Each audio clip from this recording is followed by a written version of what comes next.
Bismillahirrahmanirrahim. Assalamualaikum warahmatullahi wabarakatuh. Salam sejahtera untuk kita semua. Rekan-rekan mahasiswa, pada kesempatan ini kita kembali belajar mengenai penelitian kualitatif. Dan akhirnya kita sudah sampai pada salah satu tahap yang penting, di mana ini adalah tahap yang paling krusial dalam penelitian kualitatif, yaitu tatkala kita sudah memiliki data, kita sudah mengambil data, kita sudah melakukan wawancara, kita sudah melakukan dokumentasi, dan lain-lainnya. Lalu apa akan kita lakukan dengan sejumlah data tersebut? Dan inilah pada hari ini kita akan belajar tentang analisa data kualitatif.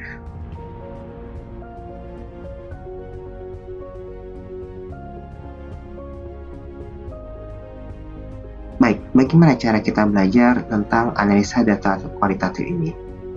Kalau kita buka banyak referensi, bisa dikatakan bahwa penjelasan tentang analisa data kualitatif ini begitu banyak ragamnya, dan juga dengan kedalaman penjelasan masing-masing. Karena itu, saya akan mempermudah pemahaman rekan-rekan dalam memahami bagaimana analisa kualitatif ini. Saya akan mengurangi sejumlah istilah teknis, juga teori-teori yang agak berbeda satu sama lain. Kita menyederhanakan itu semua sehingga rekan-rekan akan punya gambaran yang sederhana pula tentang bagaimana cara menganalisa penelitian kualitatif. Dan tentu saja, karena kita sederhanakan dalam pertemuan kali ini, maka saya meminta rekan-rekan untuk membaca referensi tentang analisa data kualitatif agar lebih punya pendalaman kembali tentang materi ini, karena memang ini materi yang cukup panjang, ya. Cukup panjang, sebenarnya tidak cukup hanya satu pertemuan, ini cukup panjang dan banyak konsep-konsep di dalam pembahasan mengenai analisa data ini, ya. Dan jenis seragamnya juga banyak. Dan saya khawatir kalau kita masuk ke sana itu akan membingungkan. Dan itu saya akan berikan dasarnya agar punya pemahaman. Untuk selanjutnya, maka itu membutuhkan kemauan dari teman-teman untuk membaca referensi atau melihat, menyaksikan berbagai video pembelajaran tentang analisa metode kualitatif. Nah, sekarang mari kita mulai dari dasar-dasar. Ini adalah hal yang paling penting. Kalau ini difahami, maka kita akan punya pemahaman yang bisa kita pegang dalam bagaimana kita melakukan analisa data kualitatif. Hal yang pertama yang perlu rekan-rekan pahami adalah analisa data kualitatif itu unik dan berbeda dengan analisa kuantitatif. Jadi ketika kita melakukan penelitian kualitatif, tolong stop, jangan pikirkan tentang SPSS, jangan pikirkan tentang MedPen penelitian kuantitatif, karena kita berada dalam dunia yang berbeda, ya, dunia yang berbeda, betul-betul berbeda. Jadi kita open mind terhadap satu konsep yang baru, satu cara analisa yang betul-betul baru. Apabila di kuantitatif kita sudah punya seperangkat data, misalnya hasil dari kuesioner, dan itu tinggal kita input dalam SPSS, kemudian datanya keluar dan kita tinggal analisa. Nah, berbeda dengan itu, kuantitatif, data mentah yang kita dapatkan, yang kita miliki itu cenderung untuk tidak terstruktur. Tidak struktur. Karena banyak, ya, wawancaranya banyak, hasil dokumentasinya juga banyak. Karena itu, apa yang harus kita lakukan? Data mentah ini harus diolah, ya, sehingga data yang didapatkan menjadi terstruktur dan bisa, yang paling penting, bisa memberikan jawaban atas pertanyaan penelitian, gitu ya. Sebab kalau tidak bisa memberikan jawaban penelitian, barangkali kita mengambil data yang salah. Karena memang pada dasarnya penelitian dilakukan untuk menjawab pertanyaan penelitian. Karena itu kita mengambil data, dan dari data yang ada kita mengolahnya untuk kemudian kita bisa melakukan satu kesimpulan dan memberikan jawaban atas pertanyaan penelitian kita. Jadi camkan teman-teman ya. Ketika kita belajar tentang ada rumusan masalah, kemudian kita memilih masalahnya secara spesifik, dan kemudian kita merumuskan pertanyaan penelitian. Berapa jumlah pertanyaan penelitiannya teman-teman buat? 3, 4, atau mungkin cuma 1? Itu harus dijawab di akhir penelitian, teman. Ya, kalau ada 4 itu harus terjawab. Kalau ada 10 pertanyaan penelitian, maka 10-nya harus terjawab dalam hasil final dari penelitian tersebut. Jadi ini ya, ini yang dua dasar pertama yang harus dipahami. Tolong dicamkan baik-baik keunikan dari penelitian kualitatif, data-datanya bagaimana, dan data mentah yang kita miliki itu tidak terstruktur, bisa jadi berantakan kalau cara Anda manajemen data itu kusut masa, maka betul-betul chaos ya, betul data penelitian itu berantakan sekali. Jadi harus dirapikan. Berikutnya adalah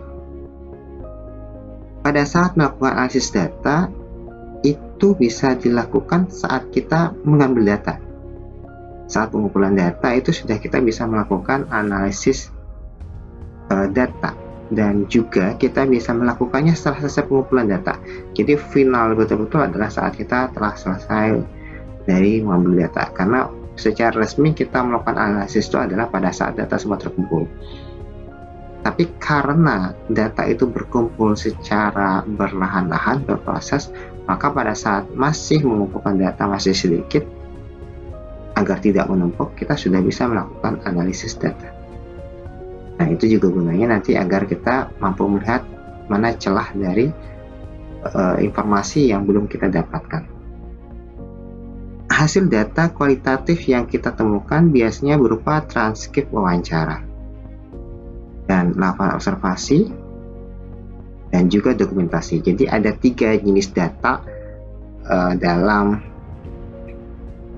penelitian kualitatif. Yang pertama dia adalah wawancara ya, kemudian yang kedua dia berupa observasi, kemudian yang ketiga dia berupa dokumentasi ya. Jadi ada 3. Kita biasa menyingkatnya sebagai DOW ya. DOW. Dokumentasi, observasi, dan wawancara. Jadi inilah hasil data yang telah dikumpulkan dari penelitian kualitatif. Nah, karena itu ada tanggung jawab yang harus kita lakukan, ada proses yang harus kita lakukan dalam hasil data kualitatif yang kita temukan itu ya. Jadi data kualitatif baik dia berupa wawancara, observasi maupun dokumentasi itu semuanya harus diubah menjadi kata-kata. Kalau wawancara yang mungkin masih terdata di dalam rekaman kita, maka kita harus menulis transkripnya dalam sebuah tulisan transkrip yang jelas. Kalau memang dia berupa foto-foto, maka foto-foto itu harus diberikan penjelasan dengan kata-kata. Begitu juga video, kalau memang dalam video itu ada suara, ada percakapan, atau ada kejadian, maka semuanya harus dipindahkan menjadi dalam bentuk kata-kata. Sebab analisa penelitian kualitatif itu ada analisa tekstual. Jadi kita nggak bisa menganalisa gambar kalau gambar itu tidak memiliki penjelasan dalam bentuk kata-kata. Jadi memang semuanya harus diubah menjadi kata-kata. Karena itu ini adalah suatu pekerjaan yang cukup berat kalau dilakukan secara manual. Misalnya kita merubah wawancara kita itu menjadi tulisan, itu butuh waktu biasanya. Meskipun sekarang ada banyak aplikasi yang bisa mempermudahkan kita, itu aplikasi untuk mengubah suara menjadi tulisan. Jadi teman-teman bisa mencari aplikasi semacam itu ya, agar mempermudah dalam penulisan rekaman itu menjadi teks. Karena memang ini adalah sesuatu yang harus dilakukan. Nah, kalau kita sudah merubah DAW ini, baik dokumentasi, observasi, dan wawancara ini menjadi kata-kata, susunan kata-kata tekstual menjadi teks ya. Jadi ini menjadi teks.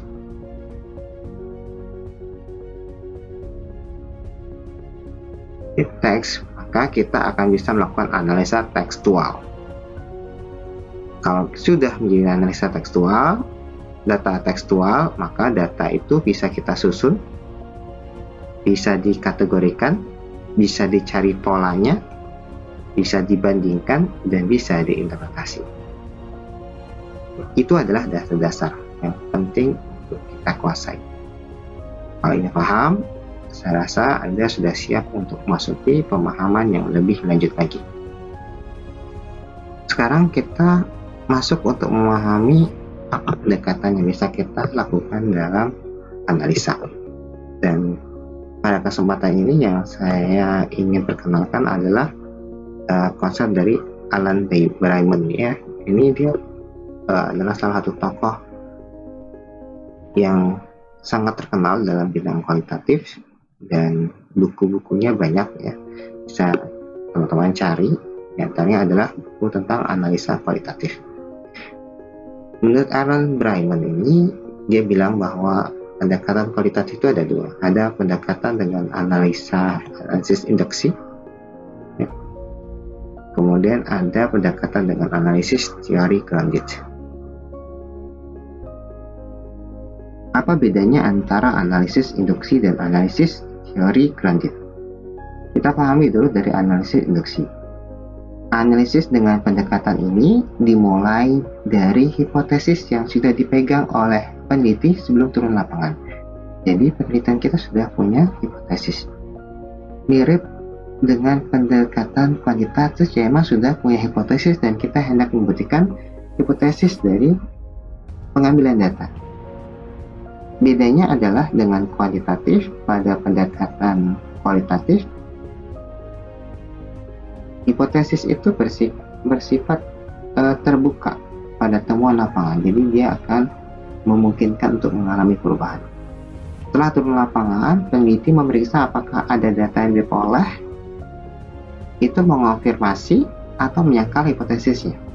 Apabila data lapangan itu menemukan kasus yang membantah hipotesis, maka peneliti bergerak pada dua pilihan: mendefinisikan ulang hipotesis atau memformulasikan ulang hipotesis.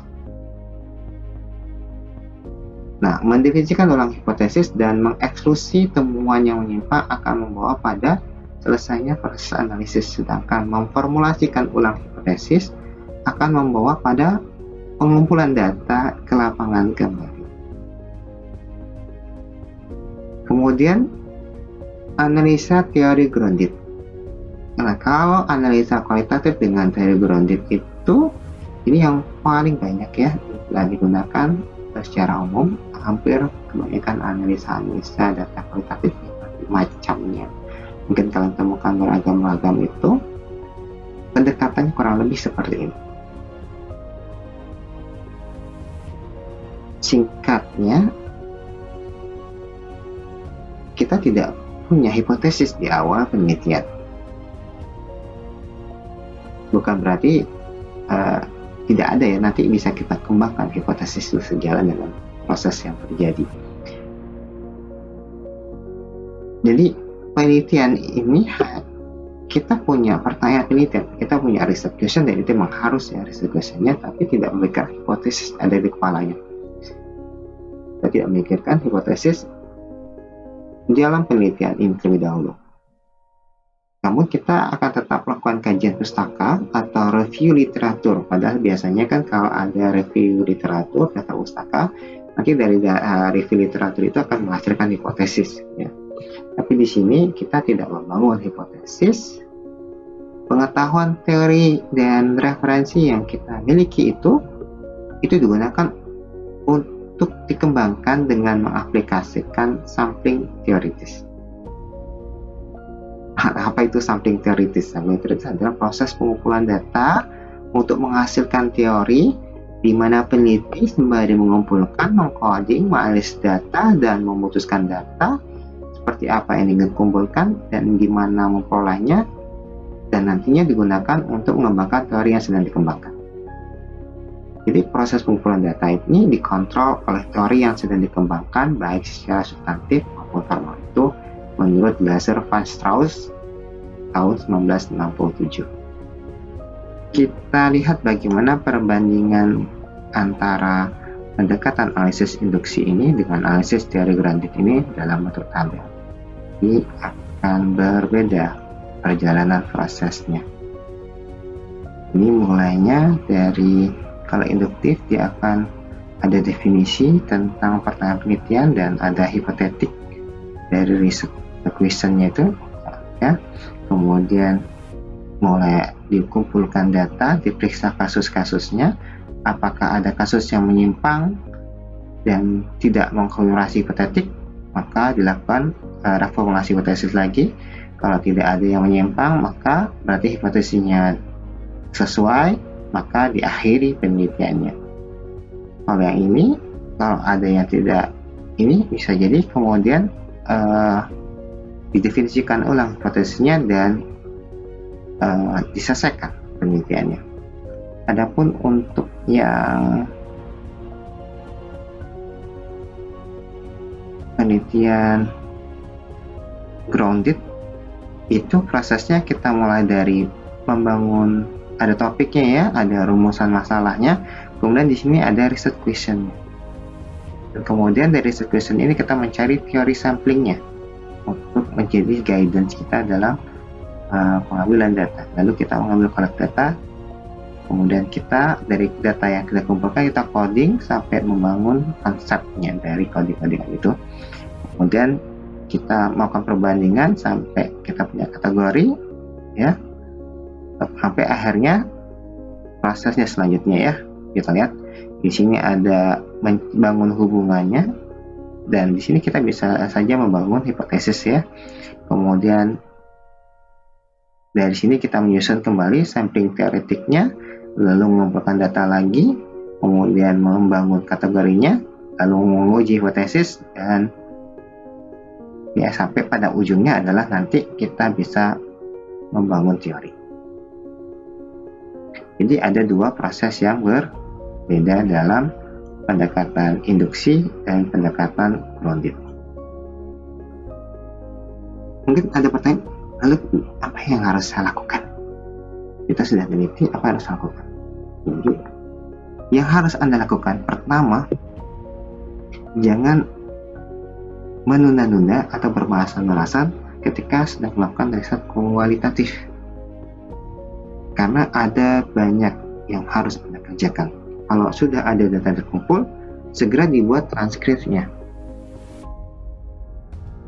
Karena selama tidak ada transkrip dengan dalam bentuk kata-kata itu, kita tidak akan bisa melakukan analisa tekstual pada penelitian ini dan tidak akan pernah ada hasilnya. Jadi ini yang pertama, betul-betul pertama lakukan ini. Satu, udah segera dibuat transkripnya, ya, dibuat transkripnya. Kemudian pastikan bahwa Anda itu ngerti mau cari apa di data itu. Setidaknya pegang betul-betul apa pertanyaan penelitiannya, karena ini menjadi guidance Anda. Karena bisa jadi dalam proses mengcoding nanti ada banyak hal yang bisa Anda temukan. Sedikit-sedikit Anda mengcoding ini sebagai A, ini kode B, Ini banyak sekali, dan itu bisa membuat Anda bingung karena tidak relevan. Jadi pasti kamu tahu mau nyari apa dalam data itu. Kalaupun ada hal yang baru kita temukan, itu memang ada kaitan hubungannya dengan pertanyaan penelitian kita. Dan yang ketiga, kita lakukan coding data. Yang ini nggak bakal kita bisa lakukan kalau nggak ada yang ini, ya. Pastikan ada transkripnya. Kita bisa lakukan analisis tekstual, karena analisis tekstual itu adalah kita melakukan coding data. Oke, sampai saat ini saya berharap Anda mengerti apa yang harus Anda lakukan, dan Anda juga sudah punya gambaran tentang analisa kualitatif. Karena itu, yuk kita lakukan analisa kualitatif pada kesempatan ini. Let's do it. Kita pahami dulu apa yang dimaksud dengan coding. Coding atau pengkodean adalah proses pelabelan dan mengorganisasikan data kualitatif Anda untuk mengidentifikasi tema yang berbeda dan hubungan. Jadi secara sederhana sebenarnya kita kasih label. Jadi ada, baik itu ada kata-kata, ya, ada kata, ada frase,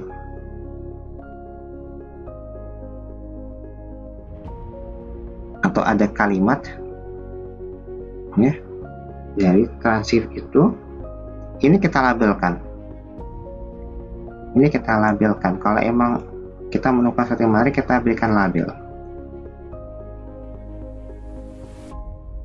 Label itu bisa label yang mengandung mana gerakan, mana tindakan, mana emosi, mana sebab akibat, atau hal-hal lainnya, ya. Yang jelas kita memberikan tema, mengidentifikasi tema yang muncul dari kata atau dari frase atau dari kalimat itu, atau bahkan mungkin dari paragraf. Dari satu paragraf sebelum itu kita simpulkan apa tema yang muncul dari sana, apa kita labelin apa. Kalau dia mengandung suatu muatan emosi, maka kita berikan label emosi, misalnya emosi sedih, emosi marah. Atau kalau dia di sana mengandung motivasi, kita berikan label motivasi. Kalau dia mengandung tindakan, misalnya seperti tindakan agresif, ya kita berikan agresivitas, dan seterusnya. Jadi kita berikan label-label dalam proses analisa tekstual itu. Pada saat melakukan coding hasil wawancara, Anda memberikan label pada kata atau frasa yang memiliki tema penting dan berulang di setiap tanggapan. Label ini bisa berupa kata. Jadi label itu bisa berupa satu kata, ya, atau frase, atau angka. Nanti kita akan belajar bahwa angka itu bisa jadi coding, ya, jadi label coding, misalnya skala 1 puas, ya, atau tidak puas, dan seterusnya. Sebaiknya gunakan kata atau frase pendek karena lebih mudah diingat, dibaca sekilas, atau bisa mudah diatur. Jangan satu kalimat panjang, nanti membingungkan sendiri, ya. Jadi satu kata atau satu frase saja yang memudahkan kita untuk mengenal ada tema agresi muncul ketika dalam proses wawancara, ada tema motivasi yang muncul dalam proses wawancara tersebut, dan seterusnya. Nah, kalau kita sudah paham apa coding itu, pegang aja. Coding itu ngasih label tematik pada analisa tekstual. Jadi ada macam coding. Jadi ada dua macam coding yang bisa kita gunakan dalam proses analisa. Ada coding deduktif, ada coding induktif. Baik deduktif maupun induktif, kedua jenis metode itu memiliki kelebihan dan kekurangan masing-masing, tapi hasil akhirnya harus serupa. Kualitas data tetap aja, mau induktif mau deduktif, tetap harus diberikan kode dan dapat untuk narasi. Coding deduktif itu adalah metode pengkodean di mana Anda telah mengembangkan buku kode. Jadi Anda sudah punya list kode-kode atau label-label yang digunakan sebagai referensi untuk membantu Anda melalui proses pengkodean. Jadi nggak berpikir lagi, tinggal ini ada satu frase, ada satu kata, ada satu kalimat ini masuk dalam kode apa, karena kita sudah punya list kodenya dan seterusnya. Tinggal mencocokkan saja sesuai dengan buku kode yang sudah kita buat terlebih dahulu. Nah, buku kode ini dikembangkan sebelum pengumpulan data dimulai. Biasanya dalam proses Unity Video yang ada, biasanya Anda sudah punya petunjuk umum dalam pikiran, maka kita kemudian membuat buku kode yang masih raw ya kasar, karena nanti bisa berubah dengan proses codingnya itu sendiri. Jadi kode bisa berubah saat Anda buat kode baru bisa saja ditambahkan dan kode yang lama diatur ulang. Pada akhirnya kode itu harus mencerminkan struktur data yang kita miliki. Ini adalah coding deduktif. Perhatikan bedanya nanti dengan data coding induktif kita. Sekarang bagaimana tentang coding induktif? Coding induktif, kalau kita dipahami bagaimana coding deduktif, maka pada coding induktif, metode pengkodean induktif digunakan ketika Anda hanya tahu sedikit tentang subjek penelitian dan melakukan penelitian heuristik atau eksplorasi. Dalam kasus ini tidak memiliki buku kode, Anda membangun dari awal berdasarkan data Anda. Nah, sekarang kita akan mencoba untuk memberikan contoh coding induktif. Ya. Baik, kasusnya adalah kita melakukan penelitian kualitatif untuk melihat kepuasan konsumen.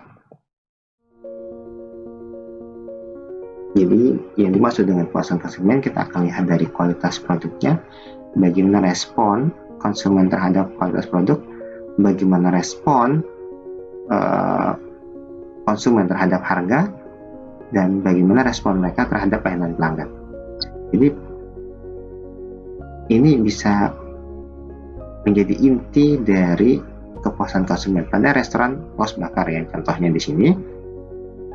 Jadi kalau saya kembali memberikan contoh seperti tugas yang diberikan pada yang sebelumnya, ini kita menentukan topik, maka topiknya pada penelitian ini adalah kepuasan konsumen pada restoran Paus Bakar.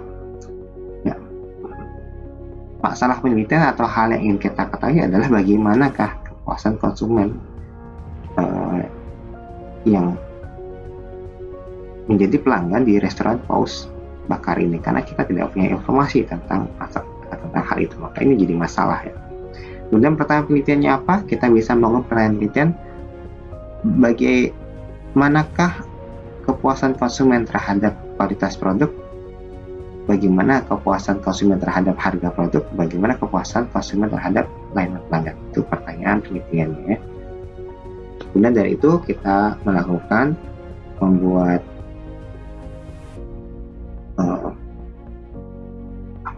list wawancara yang bisa sifatnya open-ended, atau kita bisa mengambil dari review konsumen dengan dilakukan dengan berbagai cara ya. Bisa mengisi catatan, mengisi note, atau bisa ditanya langsung, atau bisa dari aplikasi yang ada dan melihat bagaimana review konsumen mereka gitu ya. Jadi ada beberapa cara yang kita bisa lakukan. Data kemudian dibuat transkripnya agar bisa dilakukan analisis tekstual, baik wawancara maupun review konsumen ini kan sudah cenderung tekstual ya, jadi tinggal kita tuliskan saja. Oke, sekarang apa yang kita lakukan setelah untuk proses melakukan analisanya? Jadi untuk kasus ini kita bisa mulai dengan membuat kategori luas. Misalnya saja merujuk pada pertanyaan penelitiannya, kita bisa membuat kategori kualitas produk, harga produk, layanan pelanggan. Nah, nanti kategori ini kategori masih luas ya, masih nanti kita bisa bikin sub labelnya dari harga produk ini, bisa bikin sub labelnya. Jadi untuk kebutuhan penyederhanaan pada contoh ini kita mulai dari ini.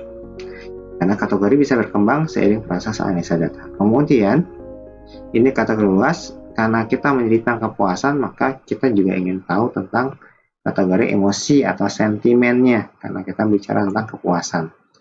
Kita bisa membuat label dengan emosi positif, emosi negatif, atau emosi netral. Atau kalau kita lebih dalam lagi, kita bisa melakukan coding dengan skala emosi, misalnya dengan angka 1 sangat tidak puas atau tidak bahagia, tidak senang, 2 tidak puas atau tidak bahagia, tidak senang, 3 biasa saja, netral, 4 puas, dan 5 sangat puas. Ini adalah kategori ya, pelabelan-pelabelan yang kita buat. Kemudian baru digabungkan antara kategori-kategori ini dan sentimen untuk menarik kesimpulan.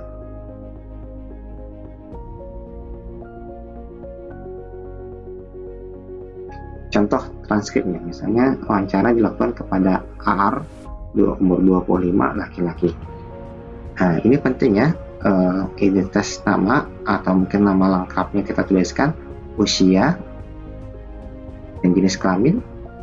Ini bisa penting bagi kita nantinya untuk melihat barangkali ada respon yang berbeda terkait dengan usia, dan bisa ada respon yang berbeda terkait dengan laki-laki. Jadi kita lihat dari sisi demografisnya, bisa jadi demikian.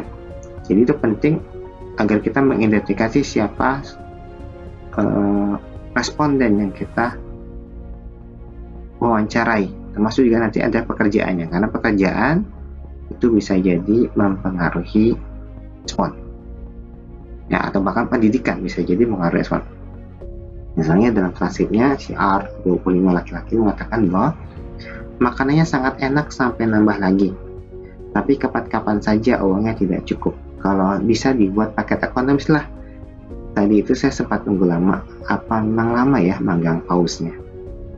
Nah, ini adalah kalimat aslinya. Nanti kita bisa memberikan label atau coding dari pernyataan yang telah disampaikan oleh si R ini. Misalnya dari makanannya sangat enak sampai nambah lagi. Kita memberikan label dari pernyataan ini adalah dia berbicara soal kualitas produk. Dan kita bisa memberikan label sentimen emosionalnya. Di sini ketika kalimat sangat enak ini sama dengan kata-kata sangat senang ya, senang. Jadi kita bisa bikin kategori 5, ini sangat paling tinggi. Kalau udah sangat enak kan dia paling tinggi kepuasannya. Jadi 5 dari 5. Kemudian ini biasanya tidak ditulis di dalam kalimat ini, biasanya dalam bentuk tabel, biasanya tabel begini. Ini untuk memudahkan saja tulisnya, biasanya ada codingnya ya. Nah, pada baris ini kita tulis misalnya kualitas gitu. Atau di sini kita bisa tulis harga.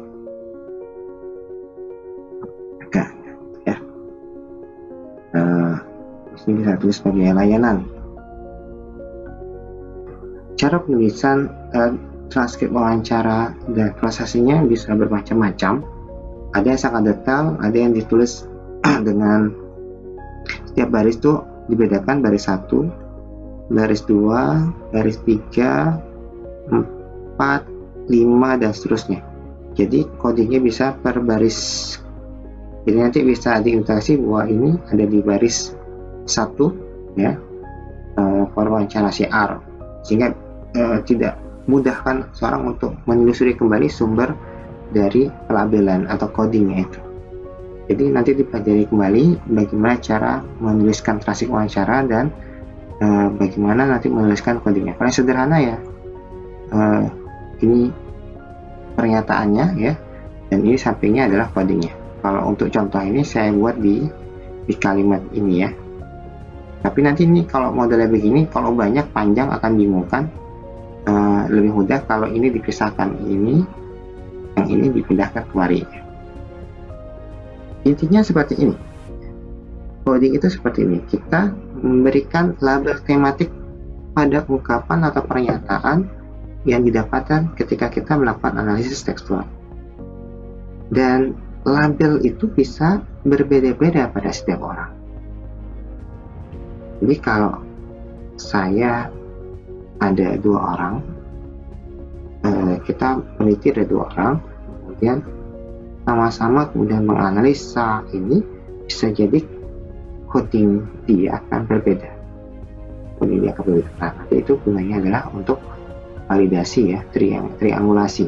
Salah satu bentuk melihat validasi kesimpulan. Untuk menarik kesimpulan adalah kita nih, kalau penelitian berbeda sama-sama melihat hal yang sama tidak? Kalau sama-sama melihat hal yang sama, maka dia valid. Itu ini ya contoh transkripnya. Nah ini kan banyak ya. Nanti pada tahap lanjutnya biasanya untuk mudah mengambil kesimpulan dari beberapa sumber data yang sudah tadi, kita lakukan pengelompokan sesuai kategori miliki. Misalnya kategori harga, kode harga, kategori harga ini pernyataannya apa saja ya.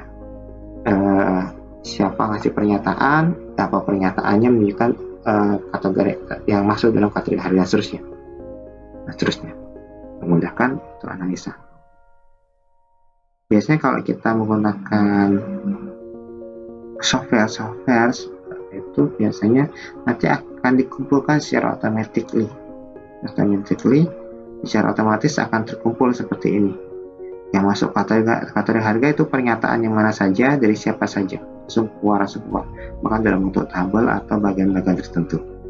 Langkah berikutnya adalah kalau kita sudah membangun coding seperti itu dan bahkan kategori-kategorinya sudah banyak kita dapatkan dari semua data yang ada, maka langkahnya adalah kita mau eksplorasi hubungan setiap kategori sehingga didapatkan pola atau patternnya. Coding dan analisa komparasi ini terus dilakukan seiring temuan misalnya saja faktor demografi, nantinya kita temukan ternyata menentukan perbedaan kepuasan pada satu aspek tertentu. Salah satu cara untuk mencari hubungan adalah dengan triangulasi yang barusan saya sebutkan tadi, yang dikembangkan oleh Dennison tahun 1998 berupa validasi silang antar sumber data, strategi pengumpulan data, periode waktu, skema teoritis, dan juga validasi dari sang penelitinya itu sendiri. Kemudian untuk mempermudah kita bisa buat representasi visual dalam bentuk gambar, matriks, bahkan diagram yang lebih memudahkan kita untuk menganalisa dan membangun kesimpulan. Nah, akhirnya kita sampai pada menyusun konsep atau kesimpulan pasca coding. Hasil coding biasa sudah membangun gambaran hasil temuan. Jadi, setelah itu berarti peneliti bisa mengonfirmasi teori yang sudah ada atau mengembangkan teori yang dipakainya atau buat teori baru. Hasil analisis itu merupakan hasil studi yang siap diuji dan direpresentasikan kepada khalayak umum. Baik, itu adalah konsep-konsep dasar yang kita perlu pahami dalam memahami tentang analisa data kualitatif. Sebagaimana sudah dinyatakan bahwa yang saya berikan pada materi kali ini adalah dasar-dasar dan juga contoh yang sederhana dari proses kita melakukan analisa data kualitatif. Dan pada akhirnya teman-teman perlu memperdalam secara mandiri konsep bagaimana cara menganalisis data kualitatif. Dan ada banyak referensi untuk itu, dan ada juga banyak video di YouTube misalnya yang membantu teman-teman mahasiswa ini untuk memperdalam pemahaman tentang bagaimana analisa data kualitatif. Pada intinya, analisa data kualitatif itu letak pada kemampuan teman-teman melakukan kesigapan Anda untuk melakukan transkrip data menjadi tekstual. Kemudian data tekstual itu kita lakukan pelabelan dalam setiap temuan kata atau frase atau kalimat yang sesuai dengan kategori-kategori atau label-label yang memang sesuai sejalan dengan pertanyaan penelitian kita. Dan nanti kemudian dari hasil itu dicari hubungannya antara satu kategori dengan kategori lain, dikebandingkan satu sama lainnya, dan kemudian kita membangun kesimpulan. Kesimpulan itulah yang menjadi akhir dari penelitian kualitatif ini. Oke, baik, saya rasa cukup demikian pembahasan saya tentang analisa data kualitatif. Semoga bisa memberikan dasar bagi teman-teman untuk memahami bagaimana kita melakukan analisa data kualitatif. Saya harap teman-teman tidak bermalasan untuk banyak-banyak membaca, kemudian banyak-banyak menyimak video-video terkait dengan analisa data kualitatif, sehingga semakin banyak referensi yang kita pelajari akan semakin membangun fondasi pemahaman yang lebih baik ketika betul-betul melakukan analisa data kualitatif. Baik, sampai di sini saya cukupkan sampai di sini. Selamat belajar.